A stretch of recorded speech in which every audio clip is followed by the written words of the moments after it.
Sveiki. Rytoj, tai yra 7 sausio, Lukiškių aikštėje, buvusiuose KGB rūmuose vėl bus eilinis teismo posėdis, kuriuose 3 ten tokie taikdariai kaltinami veikimu prieš Lietuvą ir Tralivalį festivalį. Nu, jūs jau žinot šitą visą. Tai va, tai rytoj 1:30, kas galit ir kas norit, tai ateikit, nes bus toks paįvairinimas, toksai pikantiškas, kad mane policija turi atvesdint.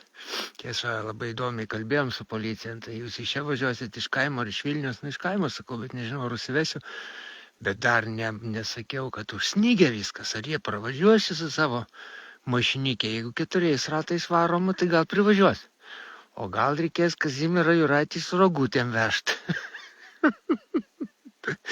Kaip kalėdų seniai kokį. Tai va, tai įdomu, kaip čia bus, nežinau, gal užsivesiu mašiną, gal išroposiu kažkaip, tai skambinsime iš šito, bet kaip būtų, vis tiek palyda bus. Na, Valerijų reikės atvežti, nes jis dar silpnas Valerijus. Tarp kitko, kaip apie Valerijų Ivanovą aš šneku, tai visą laiką prisimenu jo labai kaip filosofo, tokią daugialypę gyvenimą ir patirtį. Lietuvoje tai aišku, marginalizuotas čia toks ir anoks, apipiltas visokiais purvinais, aiškus, priešas, viso. Bet kitokiuose režimuose, nežinau, ištrems į Rusiją. Niekada nekalbėjom su juo, ar jam patinka kapitalistinis Rusijos veidas. Kritikuos jas jau negalėtų, gal ir nereikėtų. Filosofai tai yra tokie žmonės paprastai, kurie teoriškai, o kištis į politiką, tai čia žuvęs reikalas, save suterši. Bet iš principo, į tą progą prisiminiau naująją chronologiją. O labai įdomi istorija naujosios chronologijos, aš galvojau, kad jinai tą Fomenko, ten žinot, šitą chronologiją, aš galvojau, kad jinai atsirado nesenai. Ne, pasirodo tos naujosios chronologijos tėvas yra Nikolajus Morozovas. Jisai gimė ten 1830 kažkuriais tai metais. Vienu žodžiu, jam kai buvo 20, jis buvo narodovolcas ir jie su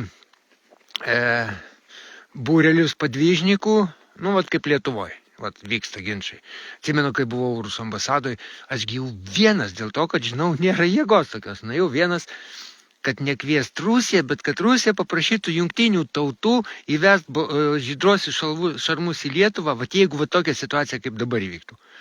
Davė iki galo, iki dugno ir kad įvestų žydruosius šalmus.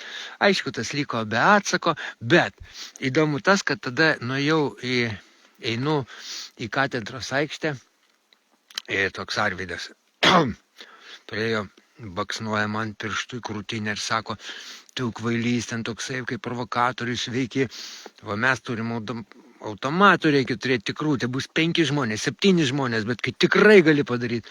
Pagalvojau, tos istorijos amžinos. Gerai, turėsi 5 automatus, turėsi 10 automatų. Stok prieš 500 arba 1000. Kai vien vokiečių dabar čia atvaryta bus 5000. Be ryšio. Tai kiek to? Tai pas narodovolcus lygiai ta pati ginčiai buvo. Vieni kiek galima šnekėti, pliurpt ir pliurpt, o kiti ne. Reikia carą nugalabyti. Jeigu nugalabysi carą, tada baigsis režimas šitas, tada laisvė prabus, kaip pavasarį pumpurai pražys, minios viską valdžią paims, kažkaip tai bus.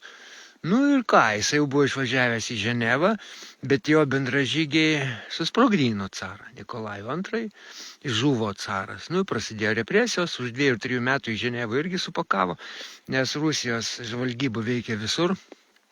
O Šveicarijoje tai daugybė ten tų buvo, ne vien tik Leninas, Vladimiras Ilyčius, tada dar jo nebuvo. Pargrūdo į tą Rusiją, pasodino į kalėjimą prie Peterburgo, ten Šleserburgo ar kokia pilis yra tokia vidurinė Vasaloj. Ir jis ten prasidėjo 23 metus. Bet dėl ko šitą sakau? Dėl to, kad jis buvo nepatogus ir cariniai Rusijai. Ir nepatogus tarybiniai Rusijai, kurie dagyveno. Jis 3 carus pragyveno, Morozovas Nikolajus. Cariniai Rusijai iš principo buvo negeras, o kuo jis negeras? O tuo, kad jis pradėjo naują chronologiją. Jis dar būdavas laikas 11 metų suabejojo istoriją. Nu, taip klausinėt pradėdavo. Nu, tai o iš kur mes žinom, kad čia tiesa pasakyta? Tai mokytojai pykdavo, išvarydavo iš klasės. Tėvas tu vaikė atsargiai, o jis tarp kitko buvo baudžiauninko sūnus, bet dvarininkės irgi sūnus.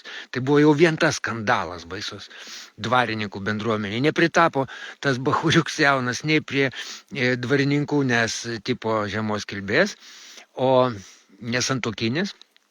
O prie baudžiauninkų, nes, gulbė kažkokia, tai nei šiokia, nei tokia.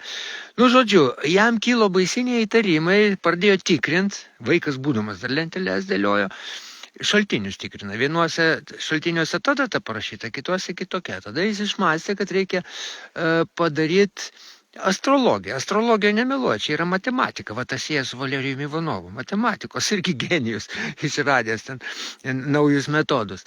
Matematiškai, nes astrologija tai jinai neklysta, jinai negali blūdinti, kada saulės užtemimai, kada nori. Jie labai tikslus yra. Ir jis atsakė, kad ta krikščionybė paankstinta mažiausia 300 metų.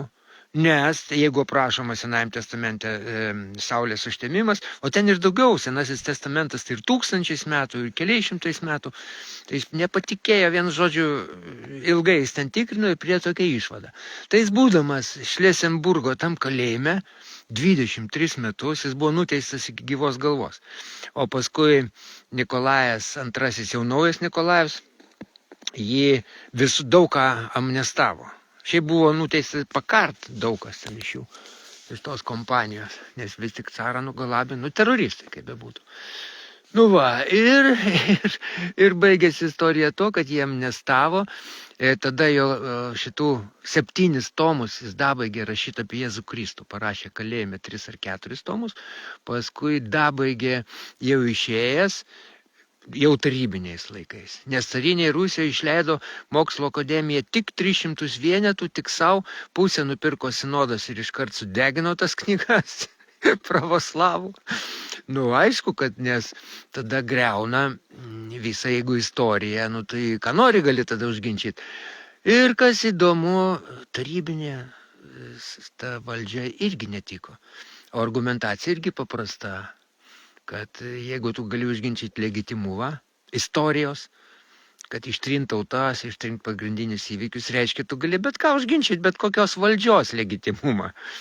Tarkim, Lietuvą paimkim. Jeigu 92 metais rinkimai buvo suklastoti, ką mes su Pranu Valicku rodėm čemodanus, rodėm tų biuletenių. Konservai ten varė prieš socdemus ir metė ten krūvas tų biuletenių, bet ant tiek buvo masinis reiškinys, kad nieks nežinojo, kaip čia dabar daryti. Ir, taip tyliai, visi žinojo, bet kadangi vis tiek socdemai laimėjo. Paskutinis argumentas buvo. Ir taip nuleido, bet faktiškai tai neteisėti tie rinkimai, jeigu masinis klastojimas buvo. Ir čia taip bet kur. Bet kuriam reiškinį. Tai o kalbant apie Valerijų Ivanovą, tai vienodos istorijos. Štai jis parašo kalėjime, tas rašė 23 metus veikalą, milžinišką. Kur mirė, ir jo kai mirė, tai buvo dar knygos draudžiamos. Nedraudžiamos, bet saugyklose, kur ribotam, nes nemoksliškose, nauja chronologija. Nemoksliška. O dabar jau ir anglų, ir prancūzų, ir vokiečių pasikėjų, ir jau savarankiškai tą mintį pasiėmė, tikrina, pertikrina, nieks ten nesueina galai. Ir vėlgi, į ką aš čia viską lenkiu. Mes dabar politiniai persikiojami, viską. Ivanovo veikalai parašyti kalėjime. Aš manau, kažkaip nieks nesusidomi. Kodėl? Aišku, kodėl. Nes Lietuvoje kam įdomi matematika? Kokia Kubiliaus laikais, ne Andriaus Kubiliaus, o to akademiko Kubiliaus laikais, kur pasaulinis šviesulys buvo. Šiandien kam? Matematika. Tai čia matematika. Tai o Valerijaus Ivanovo matematikos naujas modelis, tai yra ir filosofinis dar modelis. Kokia filosofija, jeigu jinai nepriklausoma Lietuvai? Ne. Lietuvoje gali būti tik tai laisvo žodžio filosofija. O laisvo žodžio su laisvė neturi nieko bendro Lietuvoje. Ir vėlgi, labai įdomus įvykiai. Pavyzdžiui, Venesuelai. Vakar dar kalbam, aplinkoje artimoje Vaidutė sako, įdomu, ką lietuviai kalbės. dabar, va, kai Trumpas užpuolė ten amerikonai, nu, išguliai be jokių tenai, be jokių žaidimų, be jokių argumentų. Ai, mums reikia, va, ir užpuolė Venezuelą. Nu, aš sakau, kalbės tą, kan von der Pleim, ten von der Šlem, ten von den Dura, ta vyriausia. Paklausau, ką jinai šneka. Nu, čia, jeigu prieš hibridinį karą, hibridinio karo sąlygom, galima, aišku, gynyba puolimu. Gynyba puolimu, nu, gal reikėtų, aišku, jungtinių tautų kažkaip tai tenai. Bet, nu, tai sakau, ką to šnekės, tai ir pas mus šnekės. Pas mus dar gudriau šneka. Paėmė pirmą dalį, bet antrą dalį, kadangi burokėliai Lietuvoje iš viso, kad nebūtų jokių abejonių, apie jokias jungtinės tautas, kur ten, kažkur ten yra tos jungtinės tautos, sako taip, kadangi yra hibridinis karas, pulti galima ginantis. O, galvau, geras. Tai čia antiek dabar gavosi, nu, pavyzdžiui dabar, paklaus tie, kurie bailiai, va, kurie nebailiai, tai jų niekas ir neklausia. Pavyzdžiui, kino Krymas. Nu, tai aišku, kad rusų. Rusų vien dėl to, kad 97% rusų ir dabar Rusijos jurisdikcija yra. Nu, tai rusų, nu. Bet reikia sakyti ukrainiečių. Tai jeigu bijai, o žinai teisybę, kino Krymas, tai reikia sakyti. Tai aišku, kad ukrainiečių, bet rusai hibridinio karo sąlygom, kadangi NATO artinosi ir Nuland pasakė ten tą ir aną ir grasino atominių ginklų, akutės klapt, būtinai bukai ir būtinai naiviai, taip, tai puolė gindamiesi. Jeigu anksčiau tą kalbėtum, būtų negerai. Tu yra Kremlinas. O dabar, taigi Venezuela, skirtumas tik tas. Venezueloje nebuvo amerikonų, kuriuos bombardavo 8 metus. Venezueloje neužrodė anglų kalbos. Venezueloje nieks nepersekėjo bažnyčios amerikonų, kurių yra daug tenai. Skirtumai šiokie tokie yra. Nu, bet įdomugi. Galima pritaikyti ir linksmintis. Tai va, atėjo pagalbininkai man vandenį nešt. Briedis atbėga, Višaka ten laksto. Višaka tai per pusnienus laksto, nes kudlos net dulka, o briedis tai išeina dar letina. Šalta ar net gal. Tai va, tai ateikit, kas netingit, jeigu jau ateisit. Atneškit nuo spektaką kokį Erikai. Ne dėl to, kad jinai mirtų iš bado, bet tiesiog, nu nesvarbu, nors 1 eurą, nu va tiesiog, va, palaikyt kažkaip tai, nes tai itin sunku. Va, tai Erika rytoj bus, Valerijų žadėjau paimti, nes jam sunku dar eiti iki autobusų, tai žadėjau nuvežti, kaip su policija dar nežinau. Spektaklis įvyks, bet kokiu atveju, nes policija turi mane atvesdinti. Ar ant rogučių, ar su mašina, ar pėsti, ar kaip praeitą kartą susitarsim, kad nuo 1 aukšto iki 3 aukšto, bet vis tiek turės atvesdinti. O jeigu iš tualeto užsimanysi, vat įdomu, jis su manim ar neis, nes teoriškai aš galiu pabėgti. Kas tada bus? Policija įvykdė savo pareigą ar nevykdė? Žodžiu, linksma ir įdomu. Geros jums nuotaikos ir iki rytdienos. Nu, dabar vėl. Na, kaip man dabar išjungti rytdienos, tai rytdienos. O kaip prasideda vėl.